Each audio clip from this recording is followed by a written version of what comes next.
When the dust had settled on the 03-04 Bundesliga season, Werder Bremen had emerged victorious. They had lifted their fourth German title.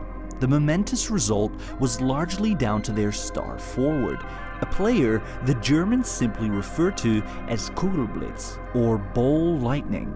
The Brazilian, Alton, had bagged 28 goals, and on the road to the title had scored some of the best goals the league had ever seen. He was fast, strong, and skillful. He seemed to be immune to pressure, and his unconventional physique meant his exploits on the pitch had caught many completely off guard. It's not a surprise that his impressive performances had also earned the Brazilian a call-up to his national team. But what was surprising was that this national team was Qatar. Alton, along with the Brazilian brothers Dede and Leandro, also star players in the Bundesliga, had been offered lucrative contracts by Qatar, and all three had now accepted. They were excited to play qualifiers for their new employers. It was looking like Qatar had managed to buy players for their national football team. The international community was outraged, with the head of the German FA stating this move by Qatar broke the fundamental fabric of international football. The football world had never anticipated that this would even be an option. Why would a national team even want to purchase players their fans had no connection with? Either way, this event resulted in changes to the eligibility laws forever. FIFA blocked the move and made the laws completely airtight, or so they thought. Fast forward 7 years into the future, and the Qatari national team has just defeated Kuwait in a 3-0 win. It's 2011, and Khalifa Stadium in Doha has erupted. The Qatar national football team has placed themselves for the quarterfinals of the Asia Cup.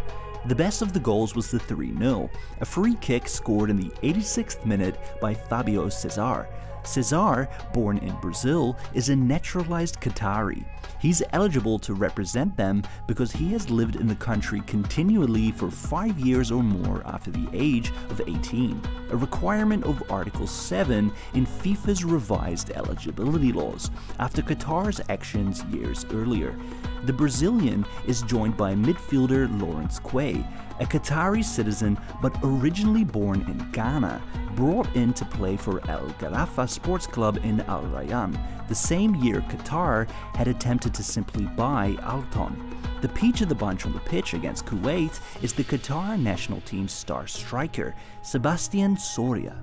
Originally from Uruguay, an amazingly technical player, head and shoulders the best player on the pitch. Footballer of the Year in Asia in 2008, shockingly, Soraya has never played outside of his home nation of Uruguay before his move to the tiny Arabian Peninsula.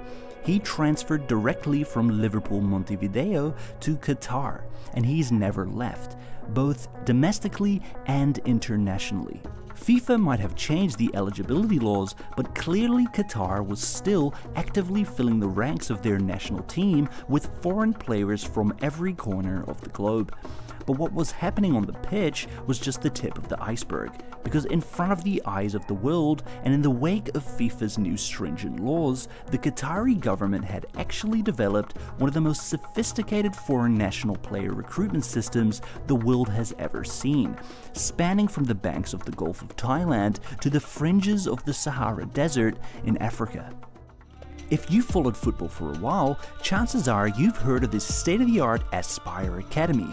Built in Qatar in 2004, this billion-dollar facility is part of the Aspire Zone, a sprawling 2-kilometer network of modern sporting complexes in the nation's capital. The jewel of the area is the Aspire Dome, the world's largest indoor sporting complex with 13 playing fields. Not a bad place to train away from the desert heat. With world-class coaches and staff from top European football clubs, on paper, Qatar seemed to be investing in football in all the right ways. But the closer we look, the stranger it gets. The Aspire Academy, costing over $1 billion, might have been Qatar's Trojan horse to infiltrate world football, but they would also need players to fill it. Qatar needed a national football team. They knew what they had on the cards in their footballing future, and they needed players to take part. But in the early 2000s, it was hard to see where these players would be coming from. See, Qatar is a nation mainly made up of expatriates. Of the nation's 3 million residents, only 300,000 have a Qatari citizenship. In fact, Qatari citizenship is one of the hardest to obtain in the world. To even apply, you must have resided in the country for a minimum of 25 years. In most cases, you're not even a citizen if you're born in the country, and a dual citizenship is against the law. And this is where things take a strange turn. Just 2 years after opening the state-of-the-art football academy to develop the game in Qatar, the nation announced a new initiative, and this one would develop football outside of Qatar. They were still unwrapping the plastic from the seats around the Aspire grounds, and Maradona and Pele were already on stage again, launching a new football initiative to the world. And this time, it was the Aspire Football Dreams project, packaged up as the Academy's unique humanitarian initiative. What is it? Well, it was designed to scout talent from outside of the country, branded as a humanitarian effort, helping those players in struggling nations that would have otherwise slipped through the cracks. They might not be noticed by the system in their home country, and the Academy could help those players realize their football dreams in Qatar instead. The Academy sent thousands of its employees on scouting trips through South America, Africa, and Southeast Asia looking for talent, taking particularly targeted stops in some of the poorest places in the world. Players knew that if they were chosen, the scholarship would come with a paid education, a salary, and as officially stated on the Aspire website, an opportunity to realize their dreams of international football. The website also confirms that more than 3.5 million applicants were screened in Africa alone. That's more players scouted than the entire population of Qatar in total. It has now been confirmed that the government has special considerations for mission passports. It's a proxy citizenship granted to overseas sporting talent, giving them the right to represent Qatar on the world stage. The scary thing is that this passport isn't permanent. The government can strip their passport at any moment, but they do grant the holders the ability to live and work in the country, as long as the sporting results continue. The document is enough to sail through FIFA's eligibility laws, and the Academy worked. Qatar has been seeing success with their national team, and every time they do, most of the players on the squad are Aspire graduates. It seems when money is not an obstacle, nations have unique ways to reach success with their national football teams.